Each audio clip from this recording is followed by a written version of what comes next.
would love to introduce Shen Hayward, who's going to be talking to us this morning about spinal cord injury and mental health, talking about some challenges and solutions.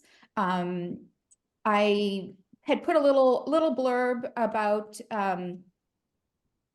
Shen in the newsletter, but just very quickly, Dr. Hayward's a licensed clinical psychologist. She practices in the Silicon Valley of Northern California. She completed her bachelor's degree and first master's degree in psychology at Stanford University. And then she got her PhD in psychology at Harvard.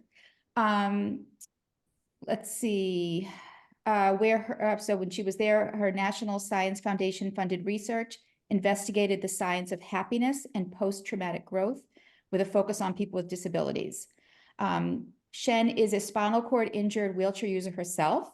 She has done humanitarian work aimed at improving the lives of people with disabilities around the world, taking wheelchairs and other mobility equipment to developing countries, including Mongolia and Costa Rica, working with survivors of the Southeast Asia tsunami in Thailand, and treating genocide survivors in Rwanda.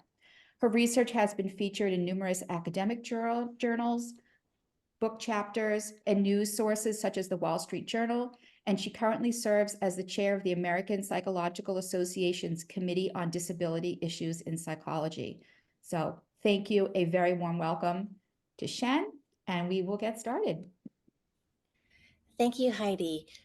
Should I switch over now to share my screen? Yes, why don't you go ahead and do that? Sure. Great.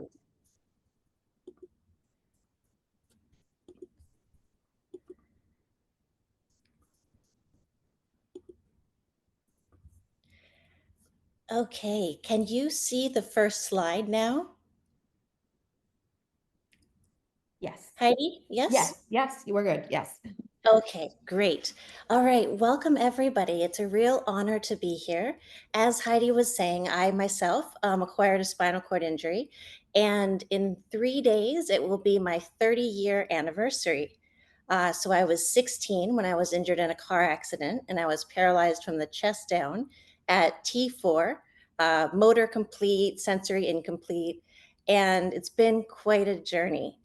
And it feels really good to me to be here on the other side of the table, because I remember when I was first injured, meeting with the mental health team at the hospital where I was doing my inpatient rehab, and it wasn't very disability friendly at that time. I was told to expect 2 years of suicidality and substance abuse and deep depression, and to go through an anger phase, and all of these things that didn't tend to match up with my lived experience, and which is what propelled me into the study of psychology when I was a student at Stanford and later at Harvard. And to look at the other side of disability, meaning not just the mental health challenges themselves, but what's good out of adversity. And that formed the basis for my research, of which I'll speak a little bit about during this presentation. So why don't we get started? First, the agenda, so we can tell you a little bit about what we'll be doing today. So although spinal cord injury is a physical injury, it's inextricably intertwined with various psychological and mental health consequences. The objective of this talk is to present common psychological challenges following SCI using the biopsychosocial model, which I will elaborate on. We'll start by defining the spectrum of mental health, both its challenging and its more positive ends, and we'll then take a look at the context of mental health and spinal cord injury by acknowledging the larger societal effects of ableism, non-disabled privilege, and inaccessibility. Then we'll look at 3 of the most common mental health challenges during our following SCI: depression, anxiety, and post-traumatic stress disorder, and their treatments, those treatments that have been found to be the gold standard.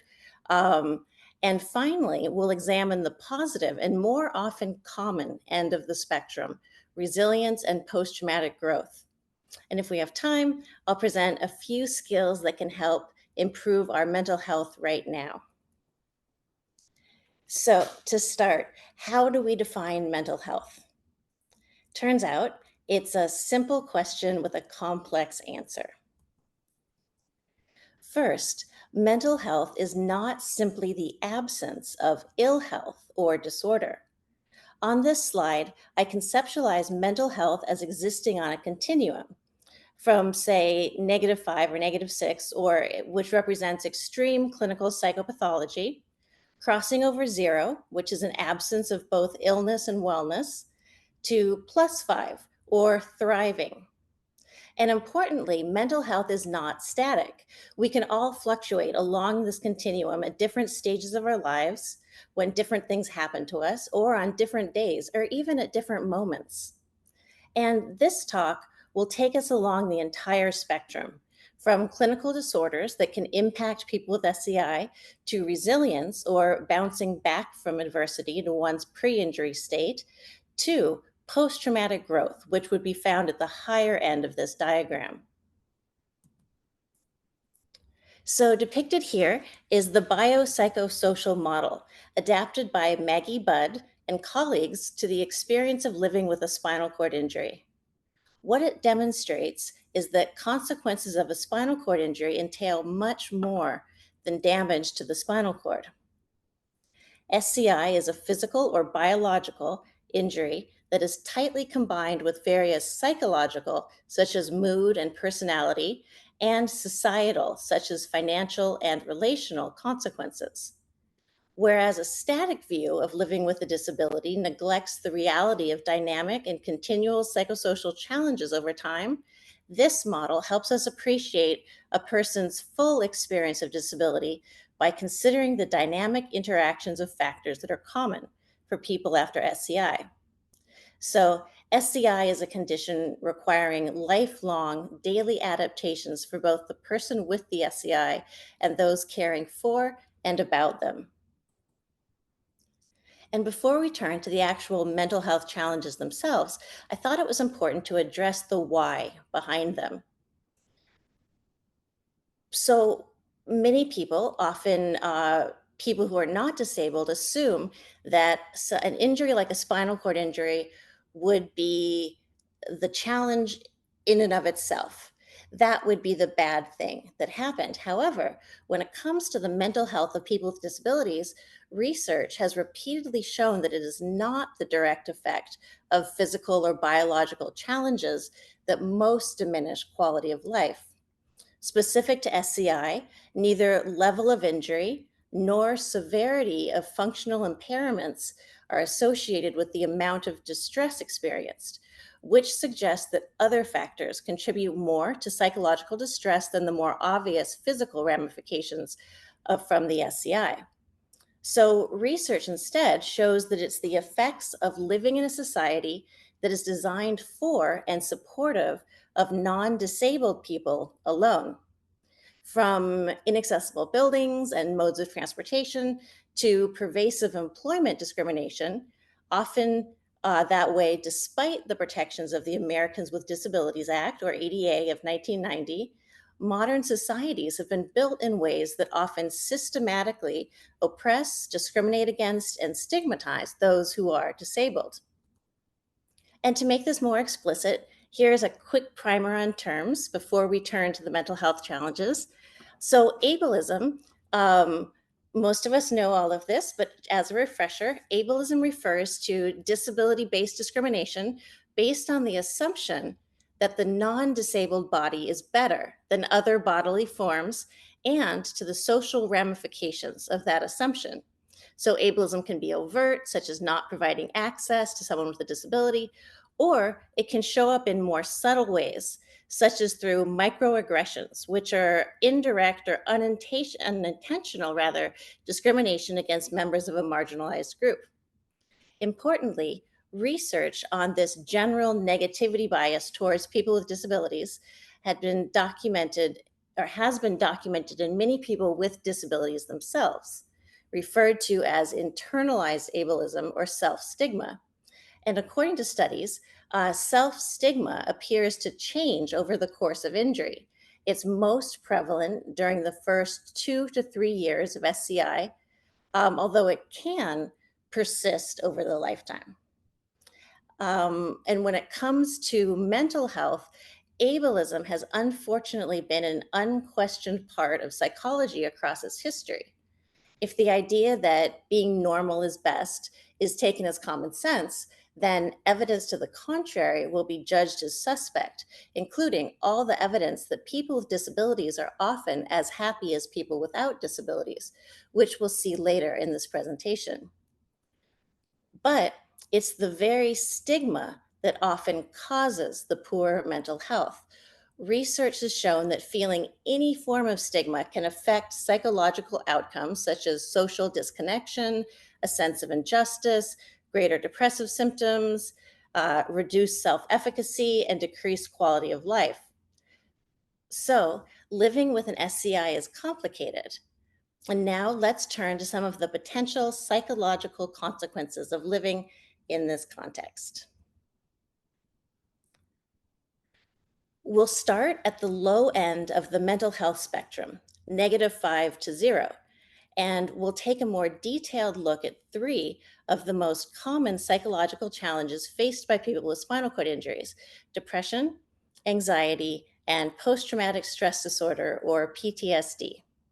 For each condition, I'll discuss what it is, its symptoms, how prevalent it is in the SCI population versus the non SCI population, and what the best treatments are. And I'd like to note that substance use disorders are equally serious and very common, but in the interest of time, I won't be focusing on them today. So, first, depression. Depressive disorders, like major depressive disorder or MDD, are common and serious medical illnesses that negatively affect how you feel, the way you think, and how you act. Depressive symptoms can vary from mild to severe, and as on the screen, they can include feeling sad or having a depressed mood, changes in appetite, trouble sleeping, loss of energy, feeling worthless or guilty, all the way to recurrent thoughts of death or suicide. And for a diagnosis of depression, 5 or more of these symptoms must last at least 2 weeks and must represent a change in your previous level of functioning. Also, certain medical conditions like thyroid problems, a brain tumor, or vitamin deficiency can mimic symptoms of depression. So it's really important to rule out general medical causes as well. And periods of sadness are very normal after SCI. However, when there is a cause for concern is when feeling depressed or losing interest in usual activities occurs almost daily and lasts for more than 2 weeks. And it's important to note that depression is not caused by personal weakness, laziness, or a lack of willpower. It's a medical illness. So, more on what depression is and isn't. Being sad is not the same as having depression. Depression is not just feeling blue or being down in the dumps. And further, the grieving process after a significant loss is natural and unique to each individual and shares some of the same features of depression. So, both grief and depression can involve sadness and withdrawal from usual activities. And although they can coexist, they're also different in some important ways. And it's important to distinguish between grief and depression because it can assist people in getting the help, support, or treatment they need. So, some of the ways they are different: in grief, painful feelings come in waves, often intermixed with positive memories, whereas in major depression, mood and or interest or pleasure are decreased for most of 2 weeks. In grief, self-esteem is usually maintained, whereas in major depression, feelings of worthlessness and self-loathing are common. In grief, thoughts of death may surface when thinking about or fantasizing about joining the deceased loved one, for example. But in major depression, thoughts are focused on ending one's life due to feelings of worthlessness or being able to cope with the pain of the depression. Um, And a quick note on something that most of us have heard about, the 5 stages of grief, which are denial, anger, bargaining, depression, and acceptance, um, which are often talked about as though they happen in order, moving from one stage to the other. But this isn't often the case. Elizabeth Kubler-Ross originally developed the stage theory to describe the process patients with terminal illness go through as they come to terms with their own deaths. And it was later applied to grieving friends and family as well. However, this theory has become really controversial, largely because little evidence has been found for the existence of these stages. And to the contrary, for example, Dr. George Bonanno summarized peer-reviewed research based on thousands of subjects over 2 decades and concluded that a natural psychological resilience is a principal component of grief and that there are no stages per se to pass through. We'll be seeing his work again later in the section on resilience. So, pertaining to spinal cord injury, what are the stats? So, depression is common and can affect anyone.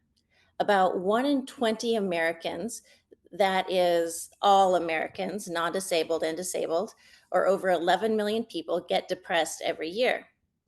It's even more common in the spinal cord injury population, where about 1 in 5 people get depressed. And estimates of depression among people with SCI range from 11% to 37%. And as I was saying earlier, injury and demographic factors like age at injury, sex, and level of injury have not been found to predict depression. Interestingly, one finding was that about a quarter of people with SCI had difficulties with depression before they were injured. And this is important to know because being prone to depression or other mental health problems can make it harder to adjust to the SCI. So if you are in this situation and had a previous mental health condition before your SCI, it might serve you well to have regular mental health services during and after your rehabilitation. And importantly, and I think this is one of the most important points, most studies have found that only about 1/3 of people with SCI are clinically depressed, while the majority, or about 70%, are not. And these findings negate the common expectation that depression is an expected or inevitable result of SCI. Fortunately, depression is also treatable. And a wide variety of treatments have been proven effective in treating depression. Some involve talking and behavioral change, others involve taking medications. And there's also techniques that focus on neuromodulation, which incorporates electrical, magnetic, or other forms of energy to stimulate brain pathways. Examples of neuromodulation include electroconvulsive therapy, or ECT, and transcranial magnetic stimulation, or TMS. Also, ketamine assisted psychotherapy, or CAP, is a mental health treatment method that involves using ketamine's trance inducing and pain relieving properties to help individuals work through various mental and emotional challenges. But remember, depression is not a necessary or inevitable part of living with SCI.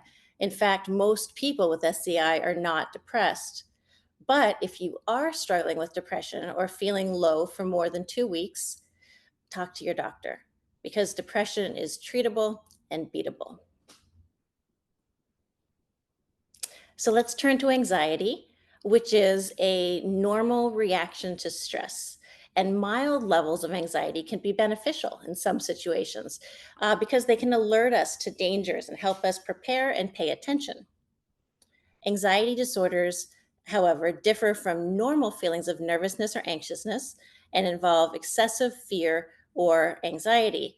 And in general, for a person to be diagnosed with an anxiety disorder, the fear or anxiety must be out of proportion to the situation or age inappropriate and hinder the person's ability to function normally.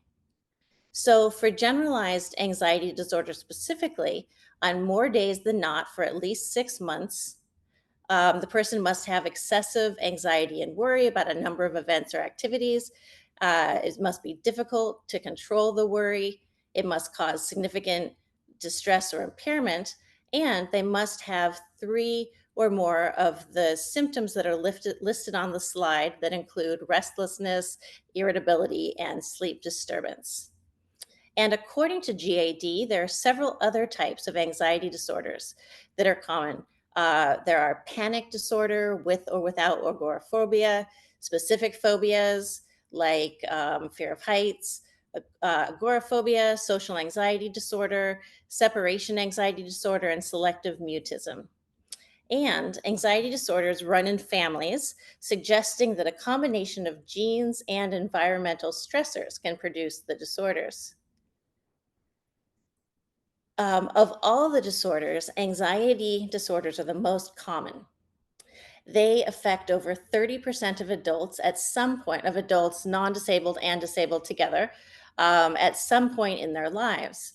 And an estimated 19% of US adults will have an anxiety disorder in the past year. For people with SCI, the rates are even higher. They estimate about 30 to 45% of people with SCI who will experience significant levels of anxiety. And there's mixed findings about the timeline of experiencing anxiety post injury. Some research found that anxiety levels seem to heighten during the initial period of injury, but often decline around the 1 year post injury mark.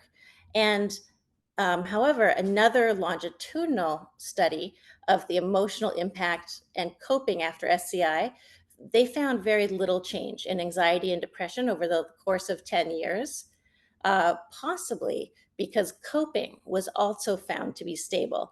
That is, coping strategies used at week 12 were predictive of clinical conditions 10 years later, meaning that they used the same coping strategies in the beginning that they were using in the end. And those were associated with having an anxiety disorder, which is a hopeful hint. Change your coping strategies and you can change your mental health. And finally, about anxiety, although each anxiety disorder has unique characteristics, most respond well to two types of treatment: psychotherapy or talk therapy and medications. And these treatments can be used alone or in combination. And one type of talk therapy that is especially effective for anxiety is cognitive behavioral therapy, or CBT, which can help a person learn a different way of thinking, reacting, and behaving to help feel less anxious. And the treatment for anxiety disorders usually involve exposure to the feared stimulus. So they're not easy, but they're very effective.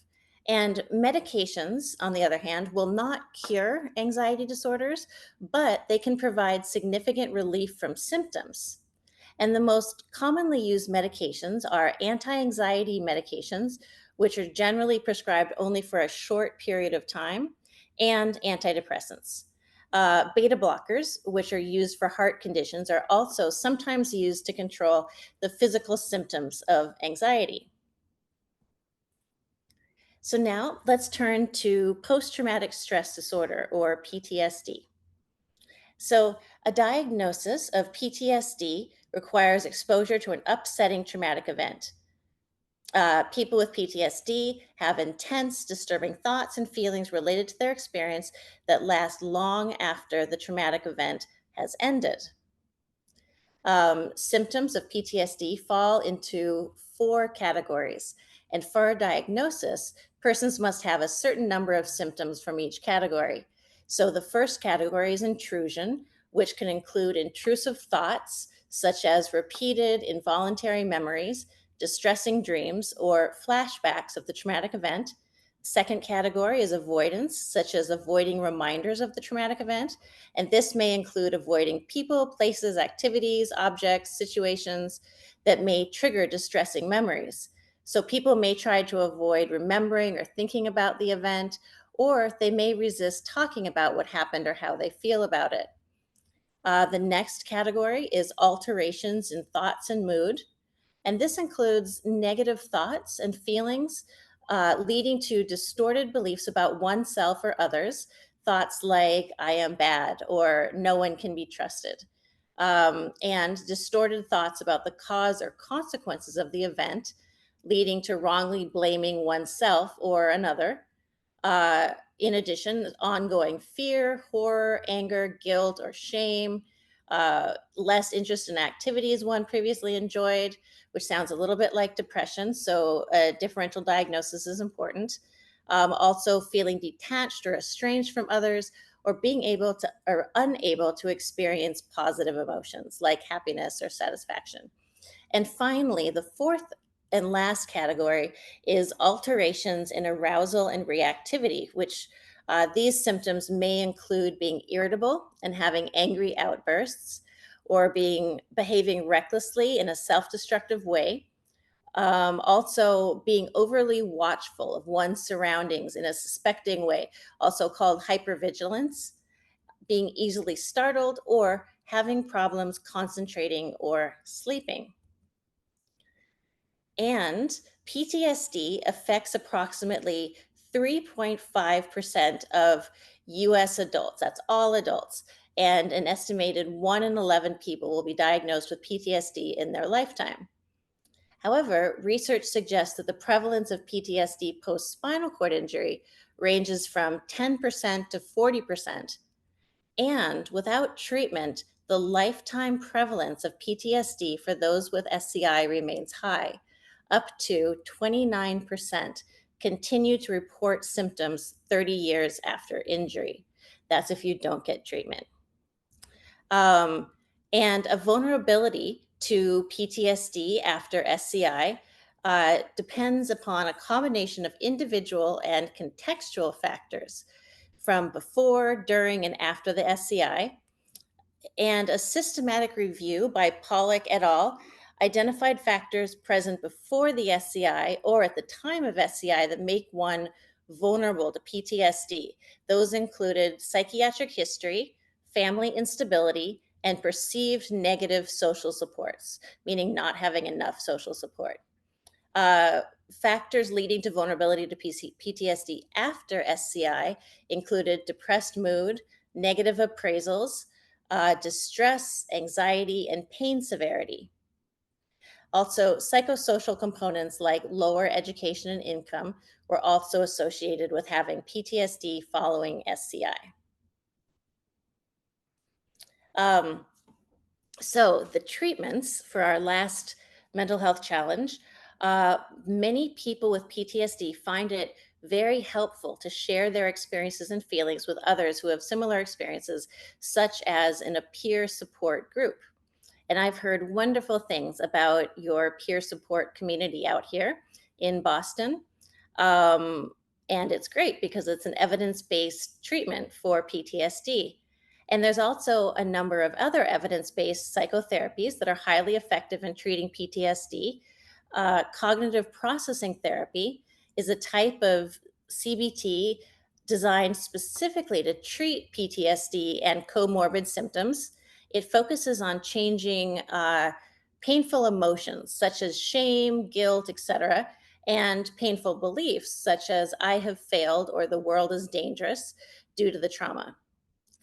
The next one is called prolonged exposure, and that uses repeated exposure to symptom triggers in a safe, controlled way to help a person gain control of fear and learn to cope.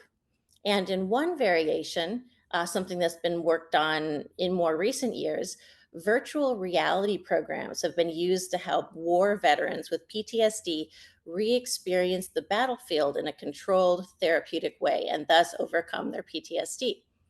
And a final treatment, EMDR, or eye movement desensitization and reprocessing therapy, for PTSD helps a person reprocess the memory of the trauma so that it is experienced in a different way. So, as the therapist guides the patient through questions about the traumatic memory, eye movements similar to those in REM sleep are recreated by having the patient watch the therapist's fingers go back and forth or watching a light bar. And after repeated sessions of that, the memory tends to change and is experienced in a less negative manner.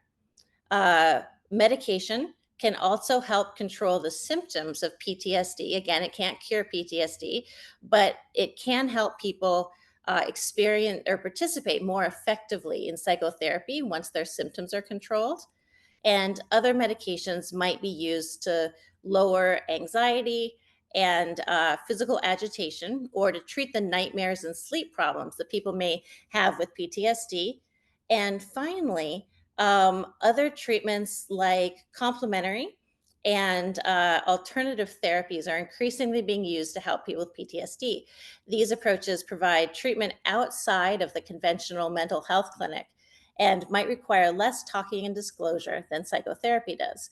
So, examples would include acupuncture, yoga, and animal assisted therapy, one of my favorites. Um, so, let's turn the corner.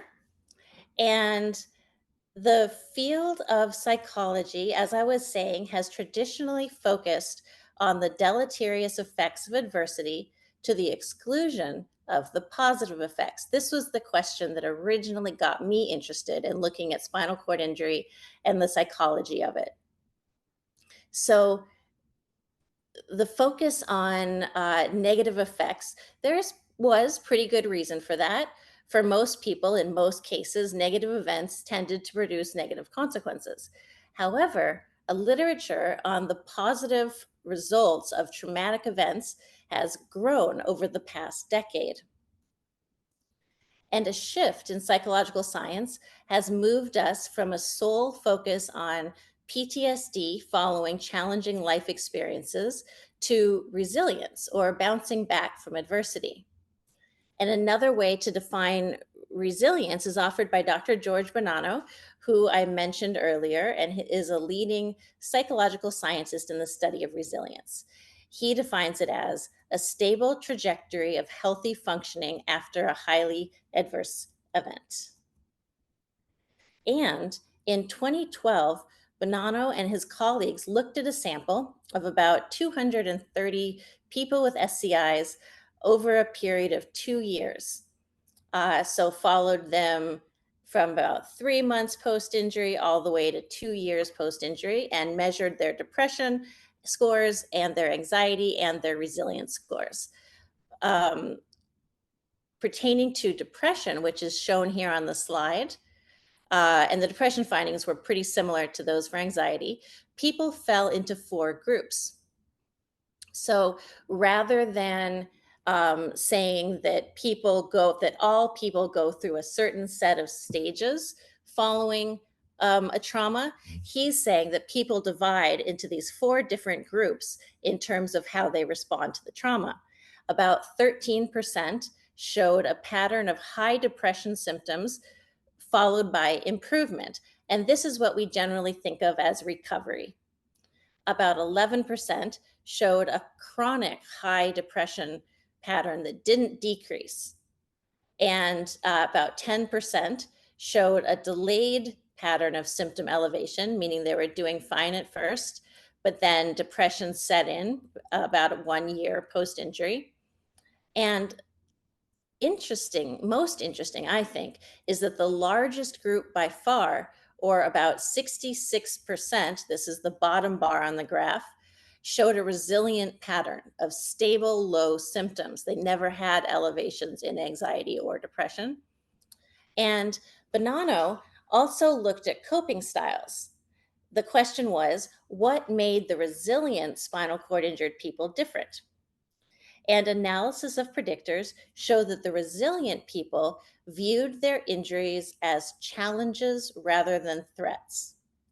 They also showed greater acceptance of their injuries and a fighting spirit, which I'll operationalize in a sec, and less coping through social dependence and behavioral disengagement. What those coping words mean, acceptance represented the ability to make the best of life with the spinal cord injury. A fighting spirit was working to find tricks to make life easier in relation to the injury. Those were the two helpful ones. And the two unhelpful coping styles were adoption of beliefs about oneself as completely dependent on others and reducing one's effort to engage with the stressor. That's called behavioral disengagement. So, as with the traditional trauma research, psychological conceptions of disability have been built on a deficit based model. In this model, disability is seen as a wholly negative experience. But in the 1980s, a body of research began to document that despite the difficulties of disablement, people with SCI were faring surprisingly well. In general, most people with SCI reported a high quality of life and high levels of happiness. For example, a study by Roxanne Silver, this is one of the first studies that I found when I was digging through the literature uh, as an undergraduate at Stanford. So, Roxanne Silver felt that the strongest emotion for almost 60% of people who were only 3 weeks post spinal cord injury was happiness. And in another study, the majority of SCI survivors saw themselves as being better off than most people with or without a disability. And further, even among people with the highest level of spinal cord injury, those who use ventilators to breathe, or 92% of high tetraplegics were happy to be alive.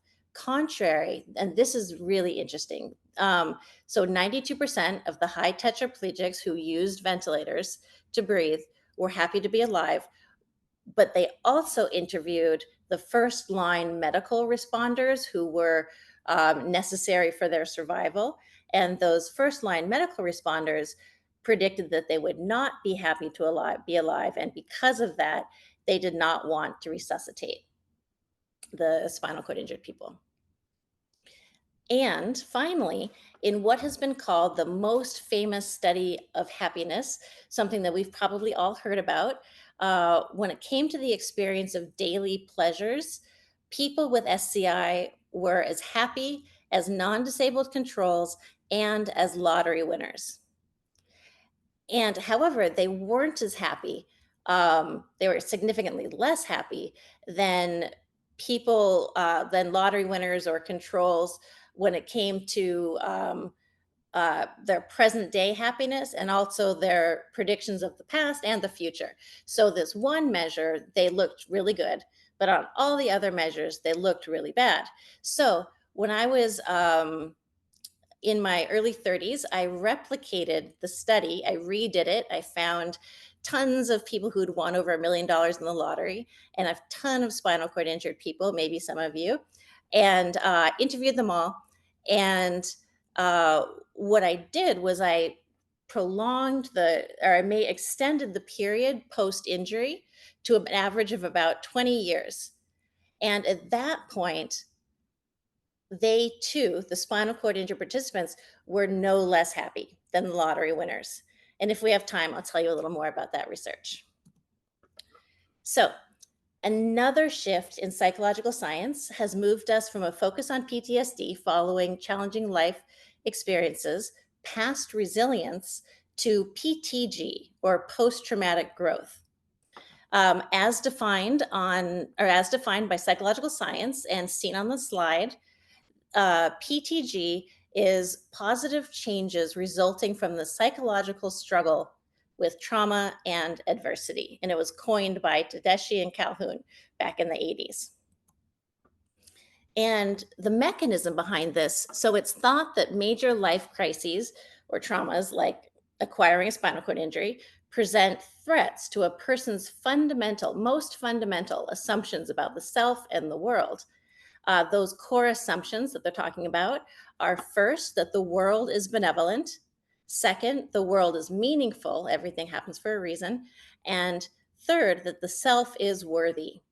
So the psychological struggle to cope with threats to those assumptions, meaning when something bad happens to a good person, for example, can result in positive cognitive, emotional, and behavioral changes. And the benefits found in post traumatic growth generally occur in 5 domains. Perceptions of oneself can improve, rising to a challenge reveals levels of strength and resilience previously unknown. Enhanced relationships with others are reported. And this can look like increased intimacy and compassion, a greater appreciation for, tolerance of others. Third, appreciation of life increases. People start to feel like they want to live every day to the fullest. Fourth, new opportunities for one's life are found. And five, and this is also often the most significant category of changes, spiritual or existential change. So, philosophical change. Um, that is, it's like changed priorities and philosophies towards life. And people report changed values from extrinsic or internal, extrinsic meaning outside, or to intrinsic, internal priorities. And in these studies, numerous forms of adversity have been looked at, from traumatic brain injury to war to sexual assault to spinal cord injury. Just a little bit on spinal cord injury. And in fact, the cases of self reported growth in the aftermath of traumatic events outnumber cases of psychiatric disorder by a large margin. Only a minority of people exposed to traumatic events develop long standing psychiatric disorders like PTSD, but estimates of the prevalence of growth among people who have experienced trauma tend to range from sizable minorities to majorities, up to 80%.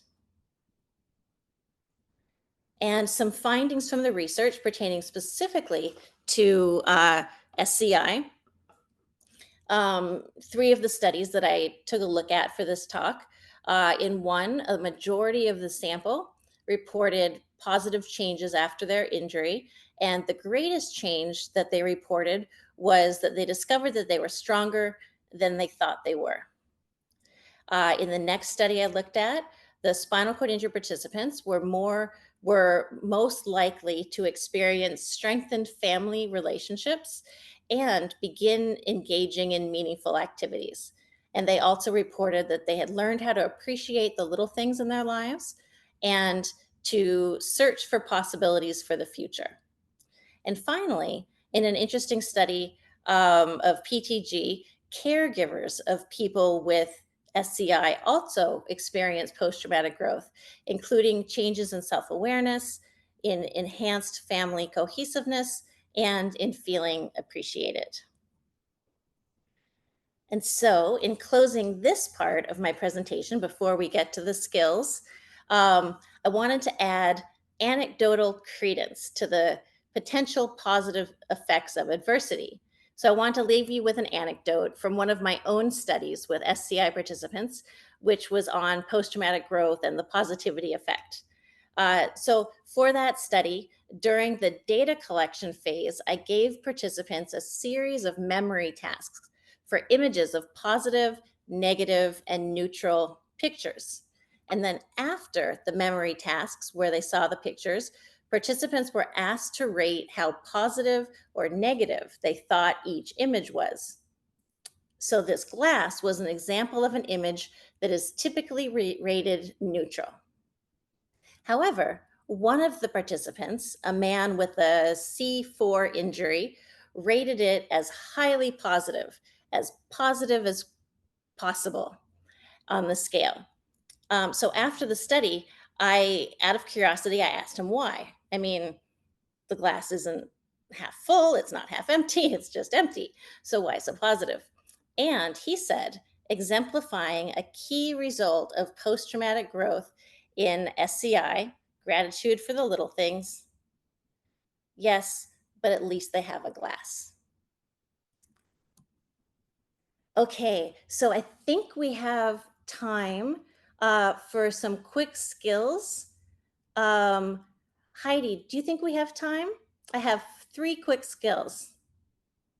I think so, and I think so, and I don't know if we go a little bit over, maybe that's okay. Okay. If with everybody, I don't know. Okay, I'll speak quickly. Okay. Um, Great, because these are 3 of my favorite skills that I often work with my clients on developing. My first favorite skill is called emotion differentiation, or also called emotion granularity. And it is the skill of putting feelings into words with a high degree of specificity or precision. And it has many benefits in stressful situations. It transcends any single psychological problem. So, no matter what the mental health challenge, this can be used to better one's mental health. And the theory behind it is that people who are better at constructing really precise emotional experiences will be better able to deal with those distressing situations, whereas those who use less granularity in their negative experiences are more likely to be easily overwhelmed by stress and susceptible to unhealthy emotion regulation strategies like binge drinking, binge eating, aggression, etc. So I won't go into this study, into this slide, but emotion differentiation is linked to improved emotion regulation and a variety of better outcomes. This slide is filled with studies that prove that it is, or show that it is highly effective. And how do we do it? So, importantly, emotion differentiation has been shown to be improved by training people to use more specific emotion words. And through training that expands a person's emotion vocabulary, people can become better at differentiating their emotions and thus at regulating their emotions. So, how exactly do we practice the skill? Uh, on the slide is an example of an emotion wheel available at feelingswheel.com. Great thing to have, print out, put on your fridge. It depicts simple emotional words on the inner part of the circle, getting more and more granular or specific towards the outside. So, for example, rather than saying someone that you feel sad, you might be more precise by saying you feel guilty. And you might be even more precise by saying you feel remorseful. And that precision gives our brains better clues about how to regulate that specific emotion. Okay, this is another great skill. And these two skills are ways to change your body's chemistry in order to reduce extreme emotions as quickly as possible. So, this is great if you're really activated, like you're really anxious or you're really angry. Um, first, you can use cold water to trick your body into thinking that you are diving into cold water, because this lowers the heart rate in all mammals in order to increase the likelihood of survival. So, when you're emotionally flooded, your sympathetic nervous system is activated, and your heart, that's fight or flight, and your heart rate increases. But this tool allows us to decrease our heart rate and activate our parasympathetic nervous system, which is the rest and digest system. So, how do you do this? Well, either you can put your face in a sink or basin of cold water, just lean forward to a sink filled with water. Or the way that I do it, because it's a little easier sitting in my chair, is to use little ice packs that I keep in the freezer for if I'm emotionally flooded, or if a client is flooded. And then you put the ice pack kind of under your eyes, a bit above your cheekbones, right in this area here, and then bend forward as though you are diving into water, and hold your breath, whether you're in the basin or with the ice packs. Hold your breath for 30 seconds, and voila, your heart rate slows, your blood goes to the brain and to the heart, and you calm down. Finally, paced breathing is another even easier skill for changing your body's chemistry in order to reduce uncomfortable emotions quickly.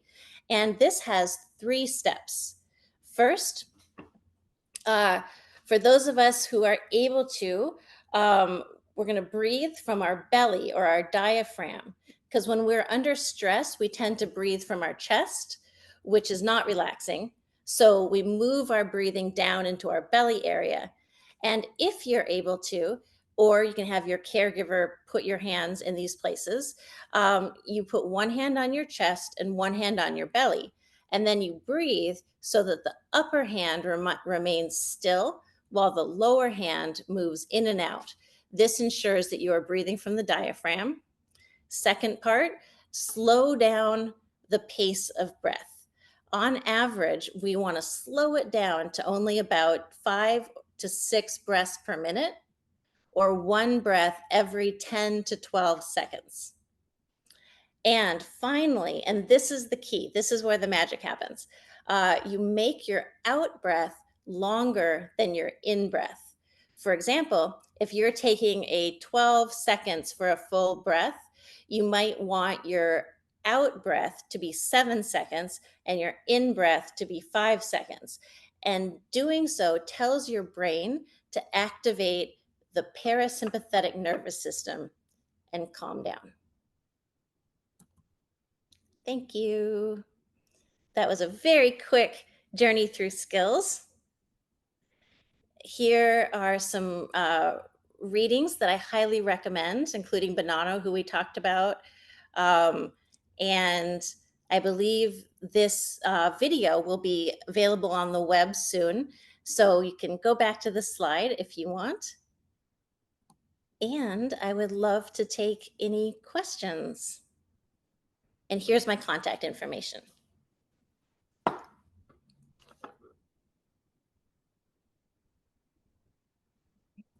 Thank you. And I can also share this information with anybody as well. So I'm not able to see any if we have questions. Thank you so much, Shen. That was amazing. I was really quite interested in the post-traumatic growth and the positivity effect. So let's see. Shen, if you don't mind, stop sharing your screen. I'll be able to see some of the questions. Okay, I'm gonna first go to Warren's question and then to Josh. Sorry, let me just get to so I can see the questions. Okay. Oh, Warren asked, any suggestions on how to find a good therapist when you may feel like you fit in a narrow or niche population? Yes, that is a fabulous question. And it's interesting because it's something that Dave and Heidi Estrada and I have been talking about for, gosh, maybe a year now, trying to figure out how to help people with SCI find therapists who not only are disability affirmative, but know something about SCI. And it's been really hard. The so far, a couple options that we've found are first of all, the field of rehabilitation psychology. Those are the folks who typically work at your SCI rehab center, the model centers. They are trained to work with SCI most often. However, they're often booked, which is the limiting factor. Let's see. So often the best that we can do is go to one of the large therapy finder sites like Psychology Today or ZenCare and put in search terms like disability. And I believe that will narrow it down somewhat. But I always recommend setting up a free initial consult with the therapist and asking them directly, what is your experience working with folks with disabilities? Have you ever worked with someone with an acquired or congenital spinal cord injury? And just freely ask them for their experience. And if they haven't, ask them for any recommendations. Because generally within our therapist networks, we all tend to know about people who specialize. So far, unless we think of a brilliant idea to change it, that's usually the best that we can do right now. Thank you, Shen. Josh. Answered a lot of my question. I just want to say thank you for the presentation, Dr. Hayward. It was really cool seeing the studies. I've been seeing a cognitive behavioral health therapist for pretty much my whole injury, but she's VA specific, and I like to, I don't push therapy on people, but she's really changed my life. And my question was actually about psychology today and what subcategory to recommend for individuals with SCI. I had asked her in the past, and she had recommended the trauma subcategory for the filter. I was curious if you had any other recommendations, but it sounds like you pretty much already answered the question.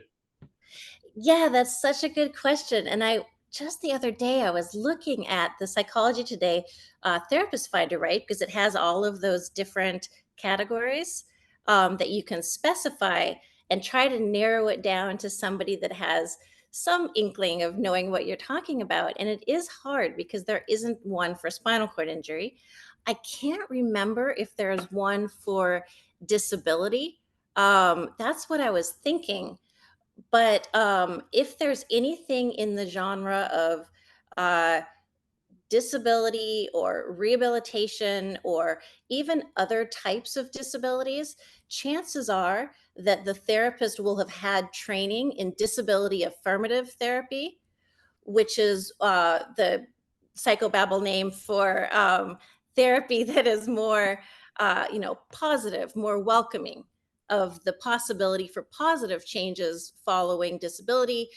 That is very trained in all of the mental health challenges, but also aware that like we still want to have great and full lives and relationships and do everything, which is really important because when I was first injured, the psychologist that I had to meet with in my hospital room was not that.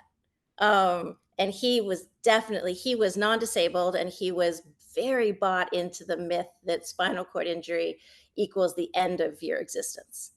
And I think it did more damage than it did good things. So yeah, so look for or ask about disability affirmative therapy. Okay, awesome. Thank you. I Yeah, also thanks. I had a quick follow-up question. Mhm. My wife is an administrative assistant for a local counselor in New Hampshire, and she deals a lot with insurance issues that people have with getting funding for Yeah, seeing a therapist. Do you have right. any recommendations as far as maybe talking with insurance to get like a payment plan set up or anything like that? That is usually the what's that word? The blocker.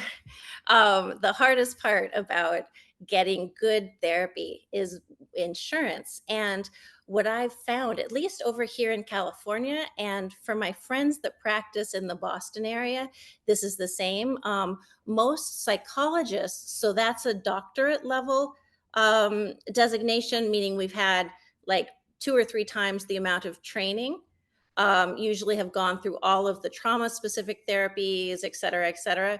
Um, Most psychologists don't take insurance because the reimbursement is so low and it's such a difficult process. However, if you have an insurance that's a PPO, not an HMO, always try to get a PPO with a low deductible. Um, then you get reimbursed for a portion of the therapy, meaning that some of my clients get reimbursed up to 80% of my therapy fees. And usually that's what makes it more doable. And also, don't feel too shy about asking the therapist for a reduced rate. You can explain your circumstances. And most therapists have an ethics code by which we'll have a couple slots to see lower income folks to keep therapy accessible. And so often therapists will go below their advertised rate and make exceptions. So that's important to ask for too. Awesome. Thank you so much, Dr. Hayward. Thanks, Josh. Thank you. Caitlin, I'm going to hold this. Caitlin would love to hear about the lottery study. So I'm going to just wait. Okay, so the lottery study was this famous study from 1978, way back when. And it's kind of the study that as soon as you get a spinal cord injury, people on the street will be like, oh, well, you'll be as happy as a lottery winner. People reference it a lot. However, it's very often, almost always, misinterpreted. Um, until recently became controversial because happiness studies became more popular, and so people re-looked at the data. And before that happened, I reread the study over and over and over, trying to find the part about where I was going to be as happy as a lottery winner. and it wasn't in there. And though there's one line that led to all of that misinterpretation, and the line was paralyzed participants were not as unhappy as expected. That's it. Um, and which shows, stigma on the part of the people doing the study. However, there was one little finding that when it came to evaluating how happy daily pleasures made the participants, people with lottery winners, people with spinal cord injuries looked as good as controls, people without, a spinal cord injury, and lottery winners. We all look the same. But on the big findings, like, are you happy now in your present day? And how happy do you predict you'll be in the future? People with spinal cord injuries were much less happy than the other groups.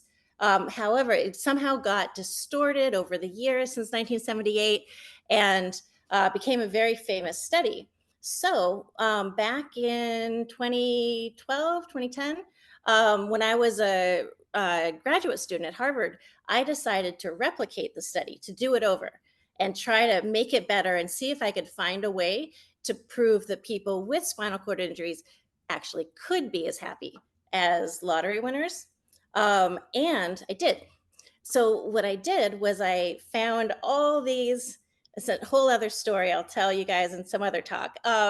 Found all these lottery winners, people who had won over $1 million, and all these spinal cord injured people and all these controls.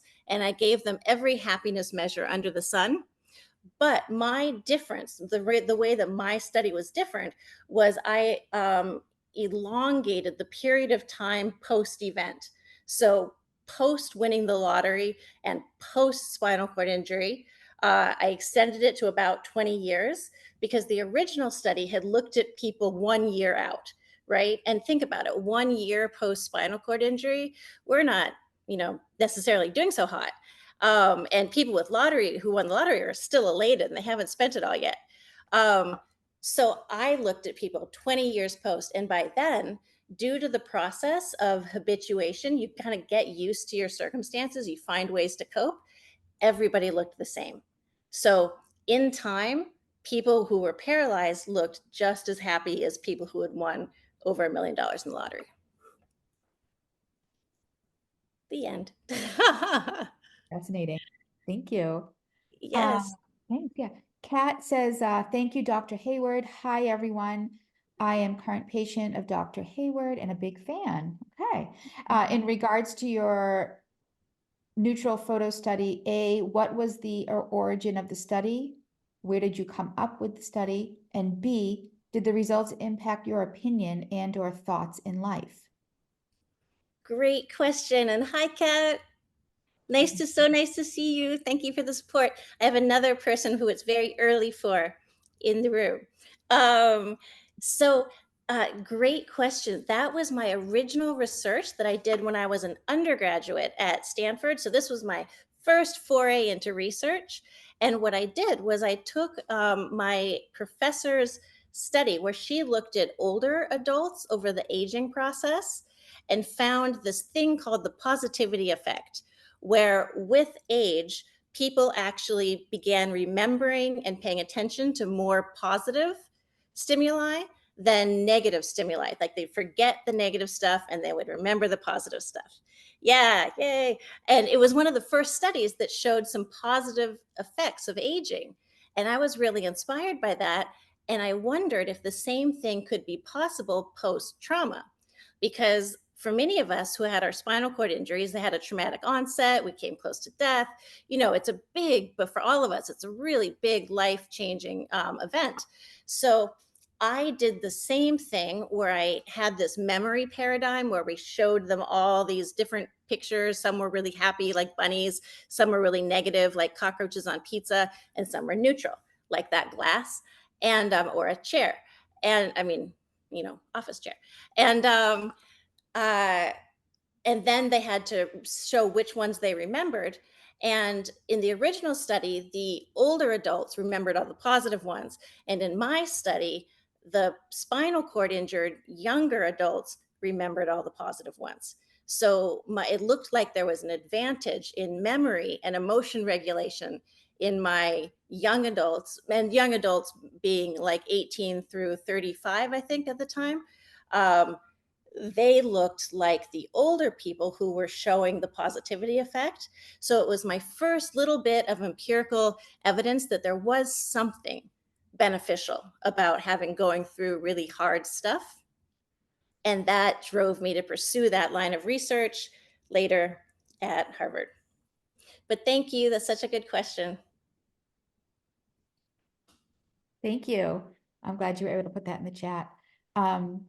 Dave had said we need more individuals with SCI in the mental health field. How can someone interested in becoming a mental health counselor do so? Great question. And yes, we do. I have met maybe like 3 others in my lifetime. And, but it's a great field for those of us with spinal cord injuries because I don't have to like get up and walk around during the day. I just sit here and talk. And it's really meaningful and really fun. And as to how to make it more possible, there are research grants specifically for people from minority populations, including disability, that can give you funding for your entire graduate career as a as a graduate student getting your PhD or your PsyD, actually just the PhD, and so you can apply for those. That's what I did. I applied for a fellowship from the National Science Foundation, which covered my entire Harvard career. So I came out with no loans, just because I was doing work in the field. I was doing work for and about people with disabilities, which is what I cared about anyway. And uh, so there are some advantages like that, but I think that getting the word out now for anybody that influences anyone, that we need more mental health providers with disabilities, specifically spinal cord injuries, but any disabilities really, is a really important avenue for future focus. Thanks, Dave. Great. Thank you. So Josh, it's not too late to change your career path. If Josh is still there. Josh is Yeah, You I'm can taking do a it. few. I'm in college now, and I'm taking a few psych classes, and it's really interesting. So I'm hoping once I'm done graphic design, I can kind of pivot that way. Oh, I love it. Highly recommend it. yeah. Thank you. And Yeah. Josh is the facilitator for our Thursday group. Ah, wonderful. Yes. That's fantastic. Um, great. I know some people have had to drop off. It's a little bit after 12. It's 12:15. Dr. Hayward, thank you so much again. This was incredible. I know I have a lot of notes and things that I want to be looking into. And thank you all for being here, for tuning in. It's recorded, and a lot of people who weren't able to be here on a really sunny, beautiful spring Saturday morning in New England. We're hoping that it would be recorded. So of course it is. And yeah, this was fantastic. Appreciate it so much, Dr. Hayward. And does anyone have any last minute? Kat, you still have your hand up, but I'm assuming your question was answered. Jessica? Okay. Yeah, I do have a question. Hi. So my question relates to the term of rehabilitation psychology. For someone that is not familiar with that field and wants to learn more about it, what are some good introductory materials or places I can lead them to, or even look for in myself for more information besides just Googling? No, that's a great question. So rehab psych, definitely Google. And Google Scholar also there's a journal with peer-reviewed research under the title Rehabilitation Psychology. And there's an American Psychological Association group for rehabilitation psychologists. Also, there is an organization with the acronym ASCIP, ASCIP, I think, that is all for, and this might be a good resource for if you're looking for psychologist with SCI experience. It's the American SCI professionals, something. And, but if you look up ASCIP, that's what it is. And they have a lot of rehabilitation psychologists there. In fact, they have a psychologists and social workers subdivision of that organization that has a lot of access to different programs, meetings, etc., in the rehabilitation psychology field. So I would start there. And if you can't find anything, email me and I'll help point you in the right direction. Thank you so much. Mm-hmm. Thank you. Wonderful. I know that it looks like Kat has another question, but I want to officially sort of end this. And Dr. Hayward, if you have a moment to stay to answer that, or anyone who wants to listen to the answer, it's totally fine, but just want to wish everyone a great day. Please, as always, reach out to me, anyone at SCI Boston, if you're needing support with any questions, anything that we can do to help support you. So we'll see you all soon. Thank you. Thanks. Great. So Kat. Oh, yeah, okay. PTSD versus CPTSD. Great. Just to talk about your question is about the differences, etc. Okay. No, that's a really good question. It's something a lot of people have been wondering about these days because so PTSD, what I was talking about in this presentation, is what we traditionally think of as PTS, post-traumatic stress disorder. It's usually from like a single incident trauma or a couple incidents like combat. And I talked about what the symptoms look like. Now, CPTSD is another diagnosis, and it stands for complex PTSD. That is not yet an official diagnosis in the DSM-5, which is the big book of diagnoses that people psychiatrists and psychologists in the US use. Around the world, they use other taxonomies like the ICD, and in those databases, there is a diagnosis, an official diagnosis of CPTSD that became official, I believe, in 2022, so just recently. And it refers to a slightly different variation on PTSD that is normally more developmental in nature. So it refers to, so a lot of folks who look like PTSD survivors, but their traumas were more like abuse or neglect from caregivers over their upbringing, that sort of thing. Developmental, more long-term, often interpersonal, meaning they involved another person. That is more typically what CPTSD looks like. And because of politics and money and psychiatry, and there is no drug to treat CPTSD, it's not yet in the diagnostic manual, but I predict that at some point it will be. So stay tuned. But thank you, Kat. Good question. And you can always go over. Thank you. That was a great question. Thanks so much, everybody. All right. Thank you, guys. I had fun. Bye.